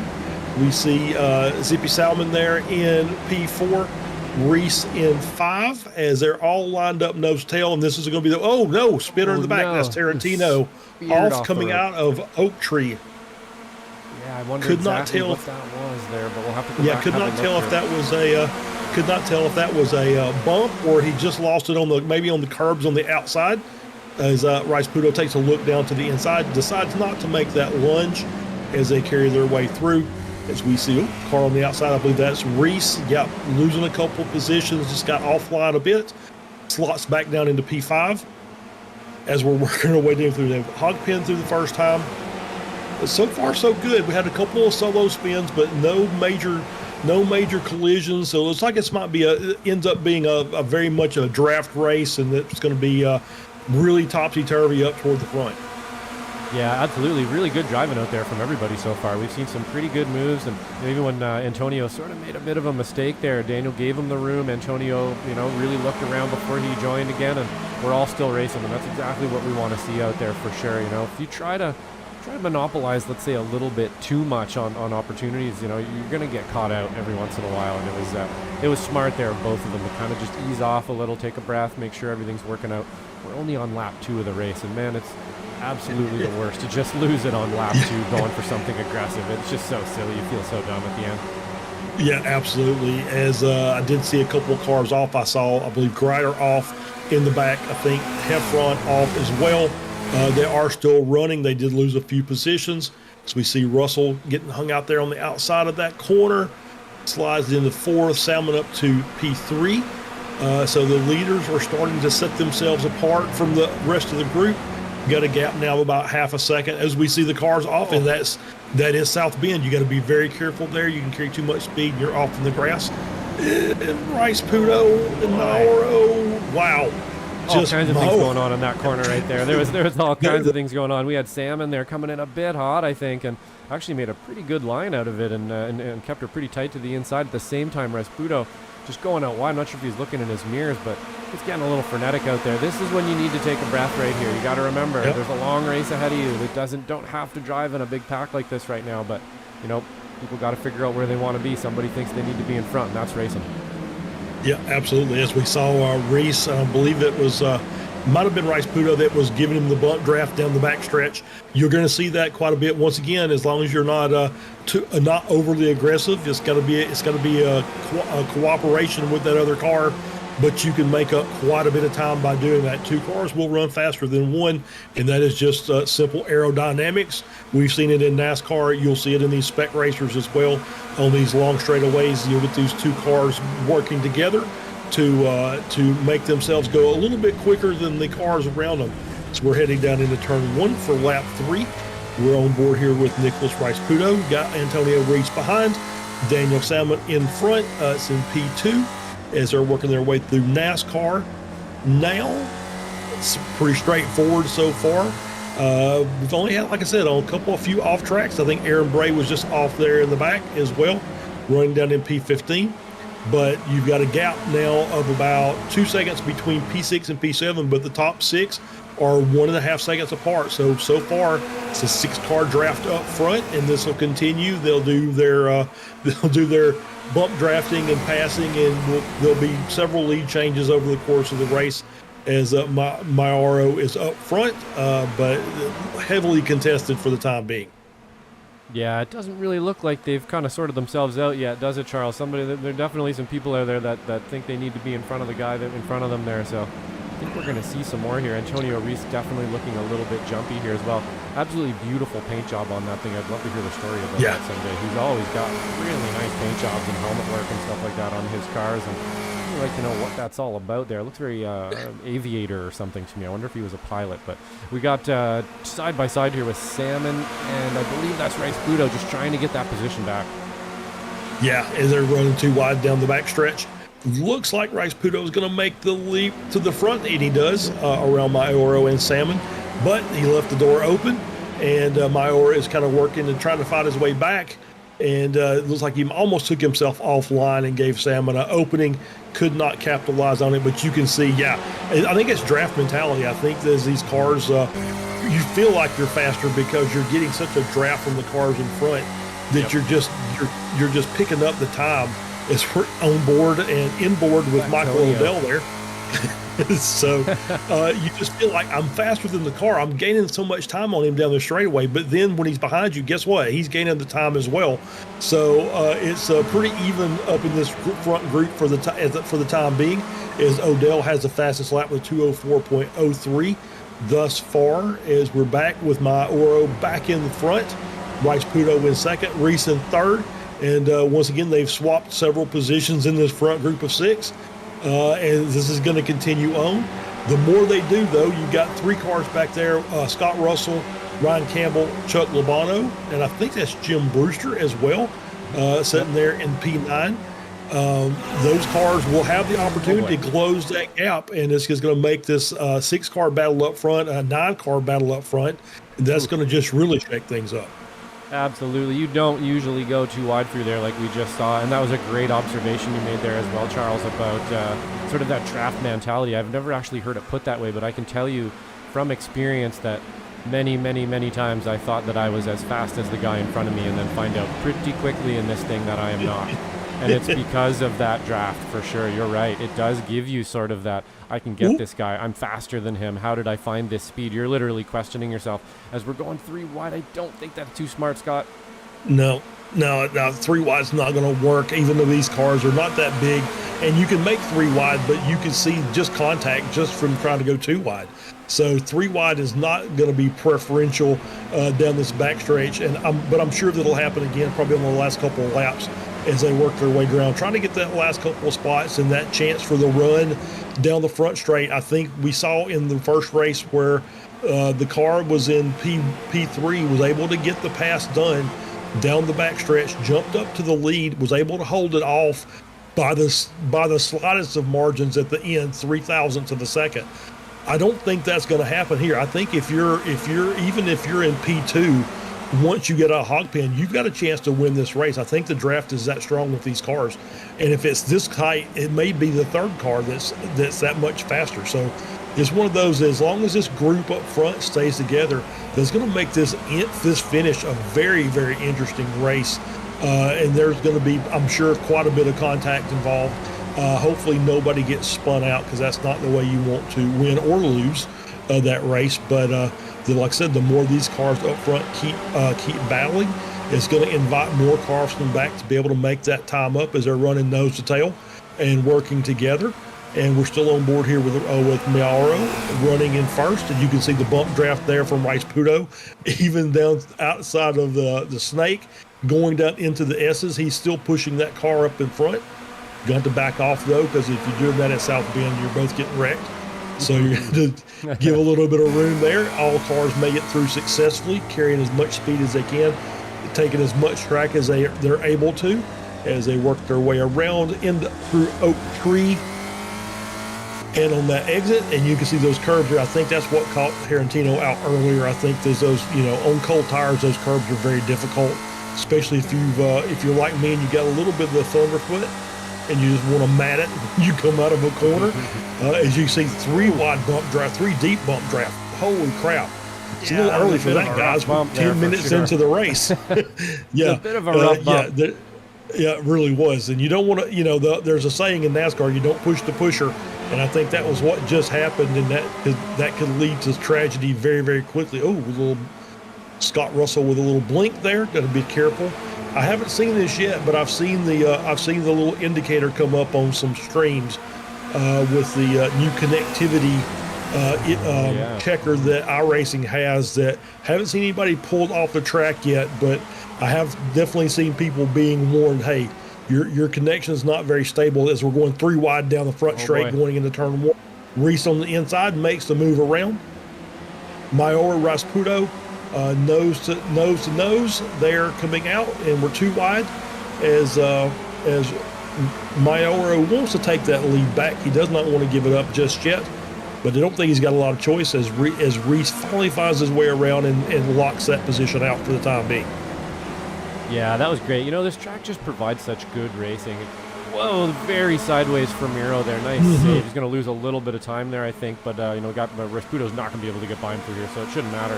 Hopefully he'll just push him, but you can see Rasputo there. He knows what's up. He knows he's trying to push people and get them out of the way. He's like, come on, guys, we got to get away from this pack. And there's other people there that generally, just aren't quite as fast as him that are like, no, man, I'm going to race with you today, and I'm going to try to slow you down, and let's see if we can't race together sort of thing. So you can see it working out there, the draft, and just that undercut into T1 as well. You get that awesome entry into T1 and then just get smoked on exit. And the same thing happens in a couple places in this track, even down this straight here. You can get a beautiful draft on the last lap, but that last little twisty section leading down, if you make one little mistake through there, somebody's going to beat you to the line as well. So there's all kinds of levelers like that at VR. It just makes it a great track. Yeah, absolutely. As we see Mauro being pushed by Rasputo around Reese, as they're making the move. Both cars get by. They picked up 0.4 of a second on the backstretch just from the bump drafting. Ooh, so we see a couple of cars having to lock it down, I think, from the change in of speed from the cars in front. Had to check up, managed to hold on to it. Salmon in 4th place there as we get the replay. So you see those cars working their way through. Salmon, he just gets shoved from the back. I think that was Russell. And you see Russell bouncing off of the tire barrier there. So Russell's going to have damage on the front of the car and on the right side. Potentially, he's getting pushed, and that had a lot to do with it as well. Odell back there just pushing him as hard as he can. And luckily, they didn't clip Reese up there running in P3. That was very close. As we're still on board here with Odell, and looks like we may get a little hang up there, as Josh is going to have to do a little fixing. We'll stay on the board here, and we'll just kind of run the replay out as it'll continue on. We see Odell riding behind Salmon. This is P4 and P5. Getting the push down the front straight. That's going to help them out. They're going to be able to pick up a little bit of time on Reese up in P3. As we work our way down into turn 1, wisely backs off, gives Salmon a chance to make the corner, which is not what happened the last time. As we see Russell has, I think, has he went into the pits or has he just dropped back? He's just dropped back. He's right down to P14. So now we've got this 5-car group up to the front. It's actually kind of, now it's 3 plus 2, plus, the 13 cars sideways. Just managed to hold on to it. So that's going to slow Ryan Campbell down as we have Brewster and Lobato making their way around. So you can see this front group has stretched the gap out a little bit from the, not necessarily from any racing, but more or less from cars making mistakes. And that's really how sometimes that's how you make up your most positions is making passes from the mistakes of others in front. As this 3-car group has now got to break out of about 2 seconds over Odell and Salmon, another 2.5 seconds back to Brewster in P6 with Lobato right behind him. 2.5 back to Campbell running in P8, and then a 4-second gap back to Thompson in 9th, who's got Sancinelli running in P10 just behind him. So as we see, we're now in our little race packs, and we'll see if these guys say, hey, now that we've got a 3-car group, let's work together for a bit and see if we can stretch this gap and make this a 3-car race. And we'll see if that works, or if they're going to continue to battle side by side. Yeah, absolutely. It looks like it has finally shaken out here by lap 8, about 15 minutes in. We finally kind of shook it out a little bit, and you're definitely right there. Racing like baseball is definitely a game of errors for sure. The cleaner you can be and the less errors you can make. Sometimes that can. Oh, we got somebody off the road there. Is that Mauro? That looked like Mauro. I'm gonna have to go back and have a look there, and we'll stop that point. It was indeed Mauro. You're on board. They've now dropped down to P10, trying to get himself righted back on track. See if we can get a replay and just check out how that happened, because obviously he was running up in the front with Rice Pudo and Race, and just got in the dirt on that left rear tire, got into the dirt and lost it. Luckily did not hit anything. I don't think he touched the wall at all. So the car's going to be in good shape, but obviously running P10, he's now 14.5 seconds behind the leader. So that's going to be very difficult, if not impossible, to make that time up by the end of the race. Yeah, you can see it right there. Did a really good job to try to hold on to it, managed to keep it out of the wall. Great job by Ross Pudo to avoid the contact. Reese on the good line had a little chance to make a move, is able to get a gap, and he's gapped Salmon by 2 seconds.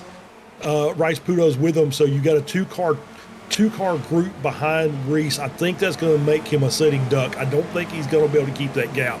I think these guys will be able to catch him in fairly short order, especially with Odell catching them as well. So once Odell gets up there, if these guys are they work together, then they should be able to make that gap up, as we'll see from the next lap as they go through, just the time difference between them, and you'll probably see it visually as we go during the lap as well. as we're on board here again with Rice Pudo running in P2, up to Reese, who is running in P1. I see Brewster off, Lobato and Brewster battling for position, along with Sancinelli as well. Or is that's the 13 car of Ryan Campbell. So 3-car battle here for 5th, 6th, and 7th. Once again, these guys can do something. We've got some big breakups in the front. It's a good opportunity for those guys to line up and attack toward the front of the field. And we'll see if that works out as well. I don't know if that's going to be able to these cars back here, I'm not sure if they've got the pace to run up there, but working together, they very well could. Yeah, definitely. It's definitely possible for sure. But yeah, like you say, it's going to have to be kind of one of those, the guys up front are fighting maybe a little bit, and these guys really, really work together, and then it's totally possible. Earlier we saw, I think it almost got up to about 9 cars in a row there, and now we've seen it kind of shake out, and I bet you by the end, it looks like there's probably just enough time here to pack up right again and have a couple more incidents. So we'll see how it goes. And yeah, it seems to be shaking out pretty well here. Really impressed with the guys up at the front. And it looks like Rice Pudo making his way to the front again. I think you're right. Those 3 drivers, they don't swap positions too much there between Odell, Salmon, and Rice Pudo. Should be able to get back up to Reese fairly easily. Yeah, I think you're absolutely right. And we is on board now with our race leader, Antonio Reese, working his way down the roller coaster. So Rice Pudo just on the literal edge there, sideways coming through that section of corners.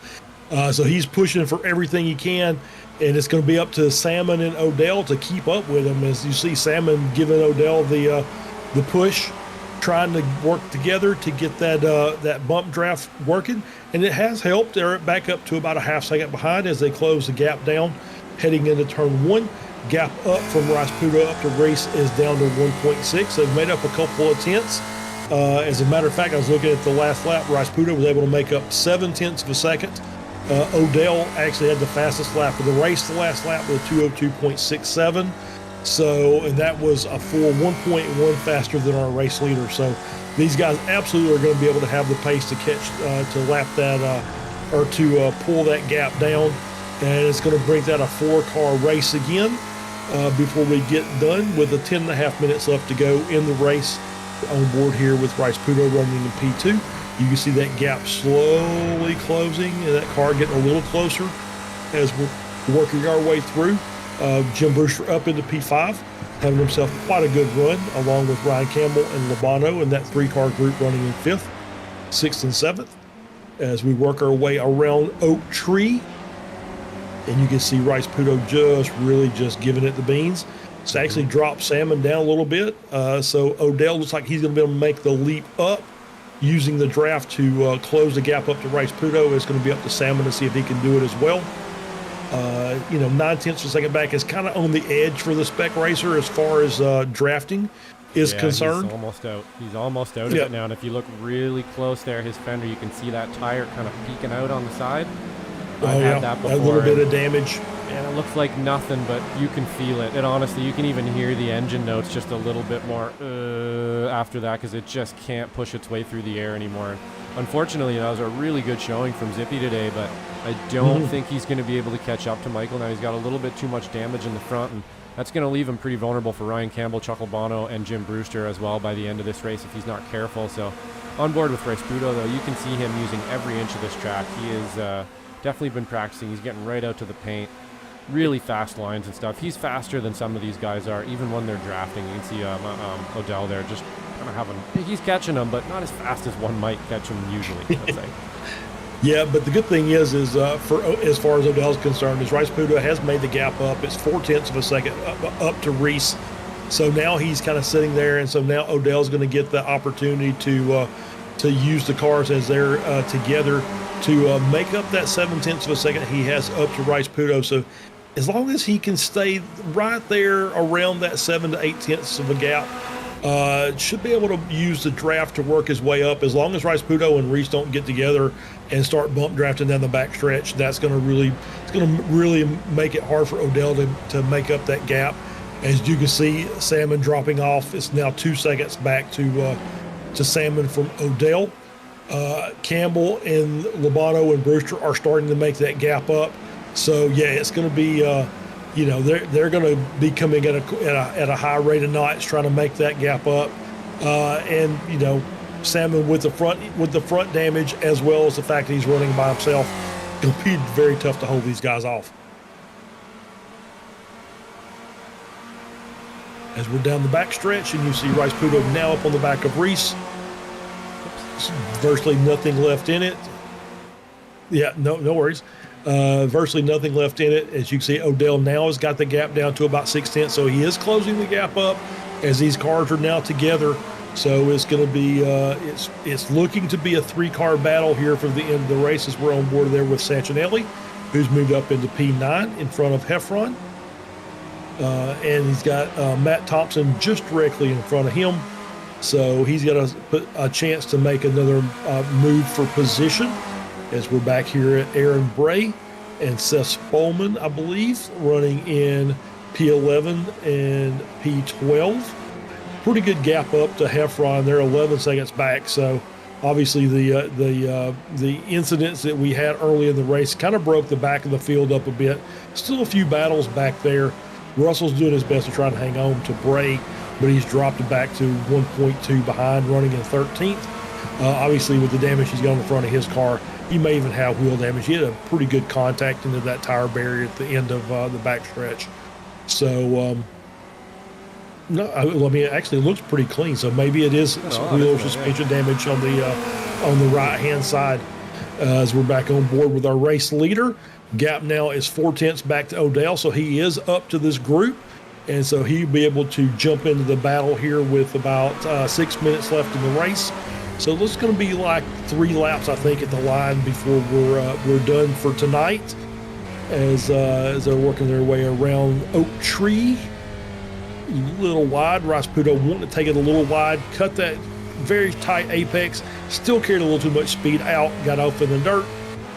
These guys have to be very careful. I see if the timing and scoring software is not always the most accurate when it comes to off tracks, but it does show both Grider and Odell with 10. I think the limit is somewhere around 15. I can check that real quick. I believe it's 13 and then 18 to at least in the Weekend Warriors on the weekend, it's 13 to a DQ. It's different. It's 20x. So. Wow. But there's no drive-through, so 20x is a DQ.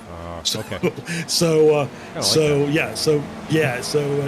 very he's got some room. He got some room to work with, but obviously this track will you can get offline. You collect X's in a hurry, so you got to be very careful with that. As we're back down to the front stretch, and Rice Pudo still running in second behind Reese. You see Odell sitting back there in third. Looks to be a 3-car battle here, as we're still on board here with Campbell, Labano, and Brewster.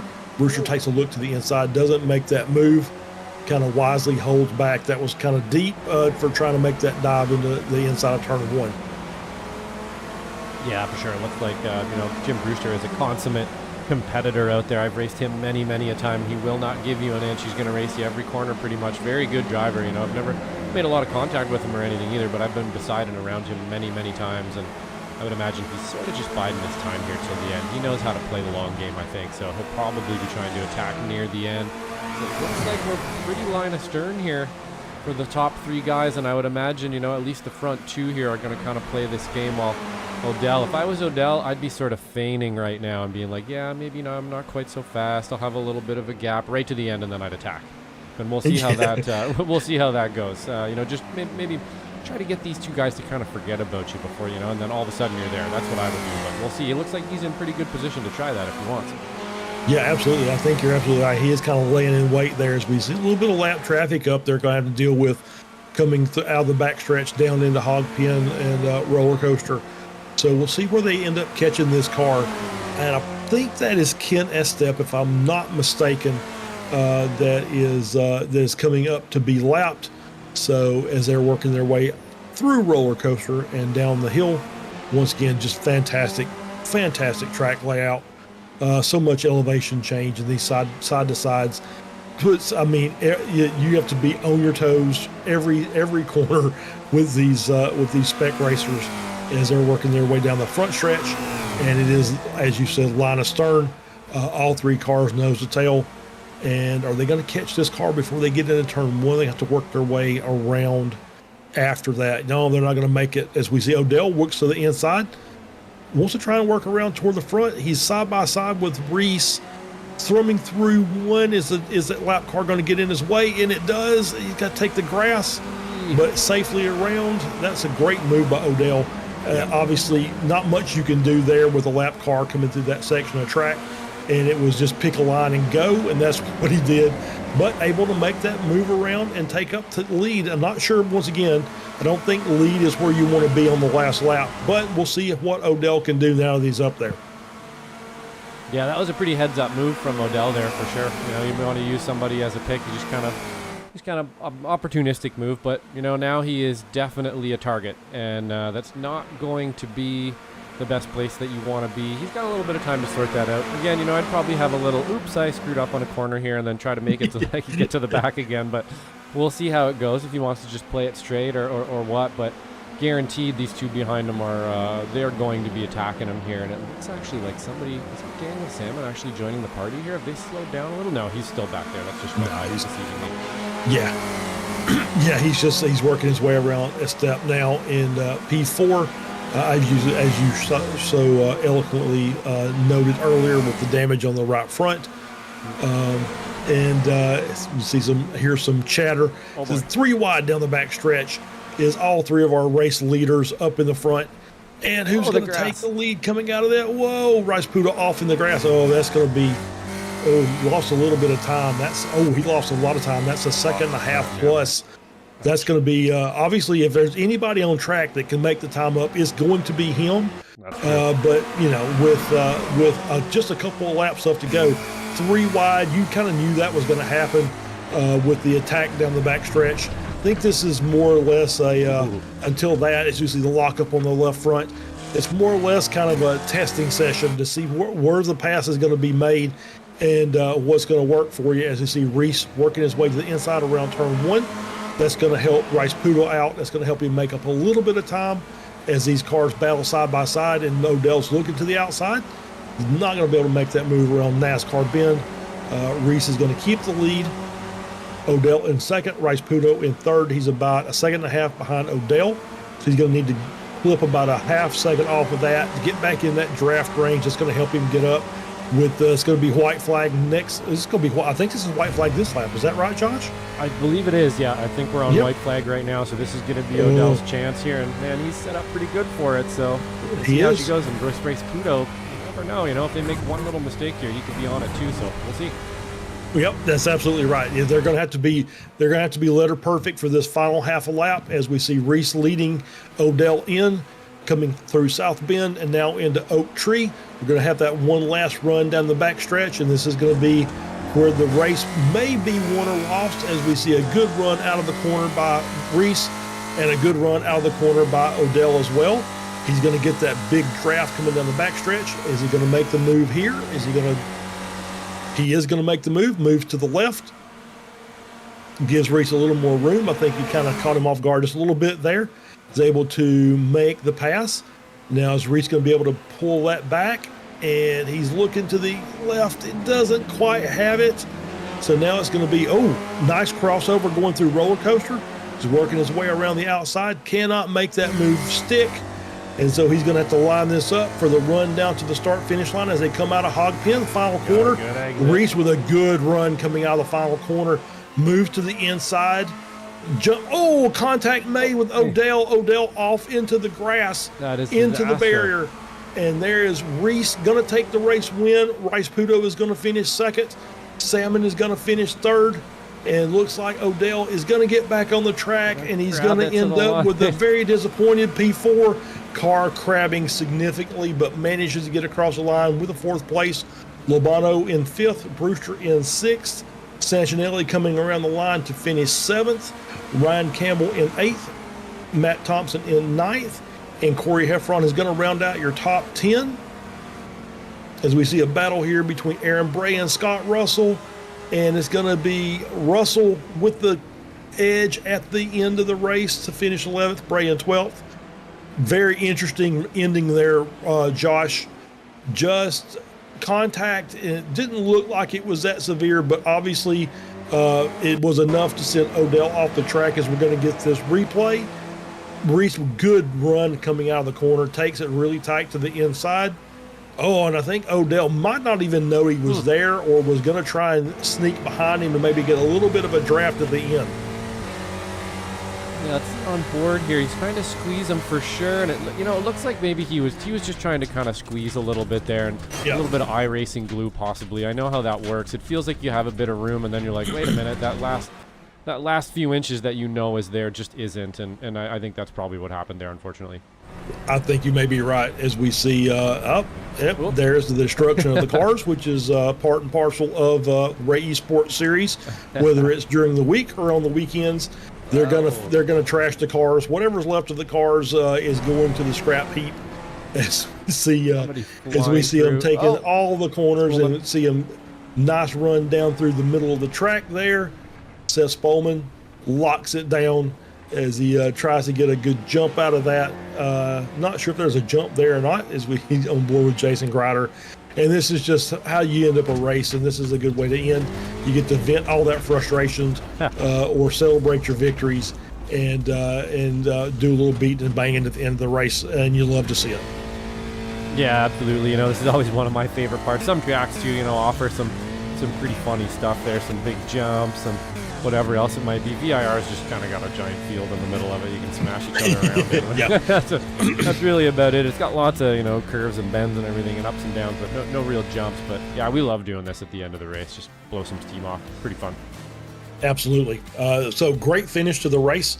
Obviously, did not what you want to see at the end with contact made on the final straightaway coming down to the checkered flag. But I think you may be right. Might have been a little bit of iracing physics going a little wonky at the worst possible time with the contact made there. But good racing overall. Really good racing overall. Lots of battles up at the front.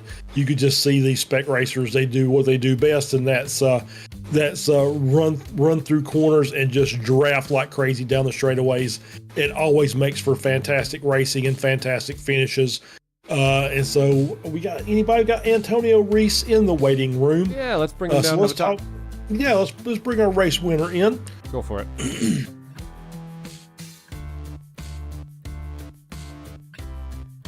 And let's see if I can. There we go. Antonio, good night and congratulations on your race victory. It was a very interesting race. Lots of cars up front, lots of drafting, which is what you expect with the spec racers. And then just the slightest bit of contact there on the run down to the start-finish line. Hello, good night, guys. I was very unexpected. I know it's a draft track, so I was trying to keep with the draft and stay alive for a change, and it paid off. So kind of I got lucky also because I think Michael get a little bit on the last corner, a little bit bad exit, so I got some speed on the exit on the last corner, and then I could somehow get the win. Yeah, we did notice that as well. We just got a great run out of the final corner for that blast down the straightaway.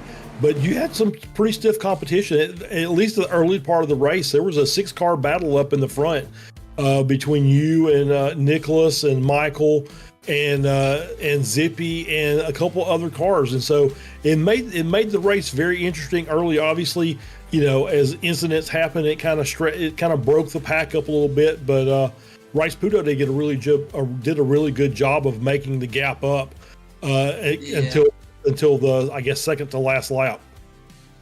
Yeah. They were faster than me, so they catch me after a few laps, and then I knew I was going to be catched by at least Michael and I don't remember his name.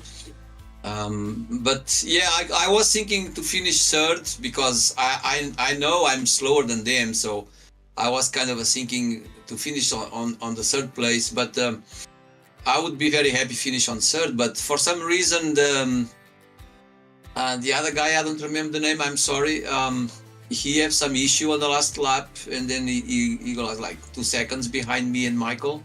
Mm-hmm. Then I was thinking, maybe it's just me and Michael, one of us Well, I will tell you, as we were watching it, you guys on the penultimate lap went 3 wide going down in the roller coaster at the end of the backstretch, and Rice Puto was the guy that ended up kind of getting off the track, so he got into the grass, and that really held him up, and that was what caused you to separate from him. Oh, okay, yeah. All right. Yeah. Well, Antonio, congratulations. We'll let you go ahead and give any thanks or shout outs that you want to, and then we'll let you go and hopefully get some sleep, because I know it's like 3 a.m. for you. So yeah, not yet. 2:20. 2:20. Okay. Yeah. Yep. Yeah. I want to, shout out. Thank you for Steve Ray and for you guys on the broadcast. As well, I don't know if you have some sponsors or not, but anyway, for all the the people watching the stream and for the drivers, of course, for the drivers, it's always a very good time. We stay together on the Discord, so we have some fun time. Well, Antonio, congratulations. I'm sure we'll see you probably at some point in time during the Weekend Warriors this weekend. So we'll look forward to seeing you then. Yeah, good to see you, and then thanks for having me. See you next time. Thank you. That was our race winner, Antonio Reese. Very early in the morning for him, so it's always fun to get Antonio in here, because I enjoy talking to him, and it's always good to see him here on the weeknight broadcast, because it's a very late affair for him. So, Josh, final thoughts on our racing tonight? Yeah, it was a good showing from both classes here tonight for sure. VIR always seems to offer some pretty good racing, and especially when you put a group of drivers this good and this kind of friendly and competitive with each other, you're always going to get a great race. And yeah, that was absolutely excellent, man. Really enjoyed it. Always fun to be on the call with you, Charles. And we'll hopefully see everybody next week there.